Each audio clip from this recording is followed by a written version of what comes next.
Hello and welcome to Perplex laboratory. मैं हूं मुजम्मिल मंडल और आज हम लोग डिस्कस करने वाले हैं बहुत ही इंपॉर्टेंट टॉपिक जो है प्लेटलेट सैटेलाइटिज्म। प्लेटलेट सैटेलाइटिज्म मतलब है कि प्लेटलेट जो है वो सैटेलाइट की तरह किसके सरफेस में, न्यूट्रोफिल्स के सरफेस में आ जाना है ना। तो जो ये जो प्लेटलेट यहाँ पर जैसे कि देख पा रहे होंगे, ये सारा प्लेटलेट्स ये क्या हुआ, न्यूट्रोफिल के सरफेस में आ गया है, adhering to the surface of neutrophil, मतलब न्यूट्रोफिल के सरफेस में आके जुड़ गया है ना। और ये जो पेरिफेरल ब्लड स्मीयर अगर हम लोग स्लाइड बनाएंगे और ये जो लिस्मिन स्टेन करेंगे तो ये सा फिनोमेनन देखने को मिलेगा। ठीक है, ये एक बहुत ही रेयर, यूनिक और इन विट्रो फिनोमेनन है। मतलब इन विट्रो फिनोमेनन मतलब शरीर के बाहर ये फिनोमेनन देखा जाएगा, शरीर के अंदर नहीं होगा। ठीक है, और ये जो प्लेटलेट सैटेलाइटिज्म है ये होता कैसे है। प्लेटलेट सैटेलाइटिज्म मेनली पाया जाता है ईडीटीए मिक्स्ड एंड ब्लड के साथ। मतलब जो ब्लड हम लोग ईडीटीए में कलेक्ट करेंगे उसमें ज़्यादातर ये प्लेटलेट सैटेलाइटिज्म पाए जाते हैं, है ना। तो ये जो प्लेटलेट सैटेलाइटिज्म ये जो फिनोमेनन है ये होने का मेन कारण ही है ईडीटीए। ठीक है, ये नॉन इम्यूनोजेनिक है, मतलब कोई भी यहाँ पर एंटीजन एंटीबॉडी का रिएक्शन नहीं है।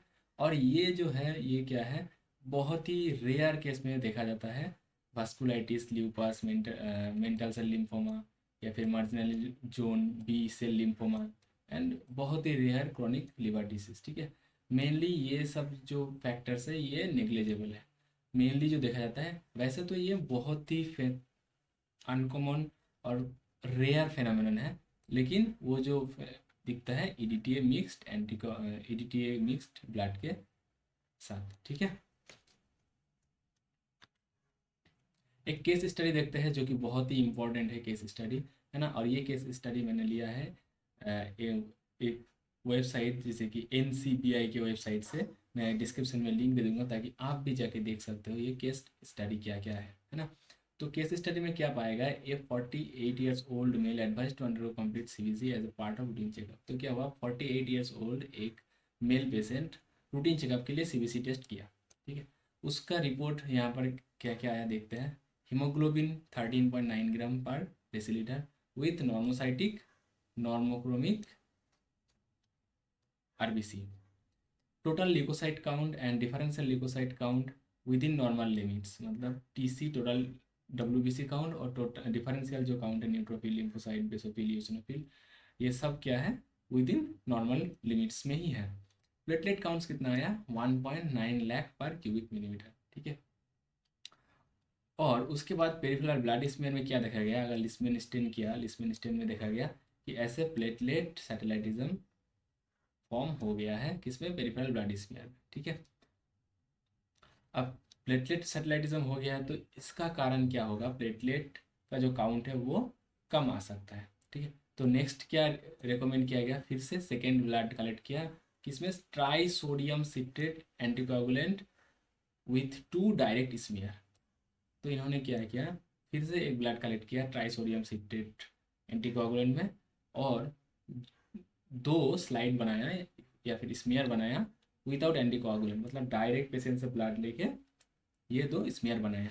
उसके बाद जो देखा गया उसमें क्या हो गया, जो ट्राइसोडियम साइट्रेट में लिए थे उसमें प्लेटलेट काउंट है 3.1 लाख पर क्यूबिक मिलीमीटर। ठीक है, और ये हो गया उसका पेरिफेरल ब्लड स्मीयर का पिक्चर, क्योंकि यहाँ पर कोई भी प्लेटलेट सैटेलाइटिज्म नहीं देख पा रहे हैं। ठीक है, तो जो नॉर्मल विदाउट एंटीकोगुलेंट से जो पेरिफेरल ब्लड स्मेल लिए थे उसमें क्या देखा गया, उसमें देखा गया कि कोई भी प्लेटलेट सैटेलाइटिज्म यहाँ पर फॉर्म नहीं हुआ है या फिर ऐसा कोई भी फिनोमिनन यहाँ पर नहीं हो रहा है। ठीक है, लेकिन प्लेटलेट काउंट भी क्या हुआ, थोड़ा सा इंक्रीज हो गया, क्योंकि प्लेटलेट सैटेलाइटिज्म सिट्रेट वाइल में नहीं होता है जनरली। ठीक है, तो क्या करें इसके प्रिवेंशन के लिए, अगर प्लेटलेट सैटेलाइटिज्म किसी पेशेंट की या फिर किसी प्लेटलेट सैटेलाइटिज्म ऐसा देखा जाता है कभी भी, तो उस पेशेंट का ब्लड हम लोग क्या करेंगे, दोबारा खींचेंगे क्या, यहाँ पर हेपारिनाइज्ड ब्लड या फिर ट्राइसोडियम सिट्रेट में, फिर मशीन में प्लेटलेट क्या करेंगे, रन करेंगे, तब देखा जाएगा क्या प्लेटलेट आता है। और पेरिफेरल ब्लड स्मीयर भी लेंगे जो कि एंटीकोगुलेंट विदाउट एंटीकोगुलेंट हो, है ना। इरिटेट तो होना ही नहीं चाहिए। तो क्या क्या देखा हम लोगों ने यहाँ पर, प्लेटलेट सैटेलाइटिज्म, जो कि प्लेटलेट यहाँ पर सैटेलाइट की तरह है, यहाँ पर क्या हुआ, न्यूट्रोफिल के सरफेस में अधेर हो गया, मतलब आके जम गया। फिर ये फिनोमेनन देखा गया मेनली इडीटीए मिक्स्ड ब्लड के साथ ही, क्योंकि केस स्टडी में भी पाया गया है कि इडीटीए ब्लड जो है उससे ही ये प्लेटलेट सैटेलाइटिज्म होता है जनरली, क्योंकि ट्राइसोडियम साइट्रेट में सेकेंड टाइम लेने के बाद वो फिनोमेनन नहीं देखा गया है। ठीक है, तो अगर ऐसा फिनोमेनन कभी इडीटीए ब्लड के साथ होता है तो सेकेंड ब्लड लेना है हम लोग हेपारिन और ट्राइसोडियम साइट्रेट। और एक बहुत ही इंपॉर्टेंट कि जो भी इडीटीए ब्लड लेंगे उसमें मशीन इसका प्लेटलेट काउंट डिटेक्ट नहीं कर पाएगा, थोड़ा सा कम देगा, क्योंकि यहाँ पर देखो 3.9 लाख पर क्यूबिक मिलीमीटर, जो कि पहले था 1.9 लाख पर क्यूबिक मिलीमीटर, बहुत ही डिफरेंस है। तो इसको करेक्ट करके ही रिपोर्ट रिलीज करना है। ठीक है, थैंक्स फॉर वॉचिंग।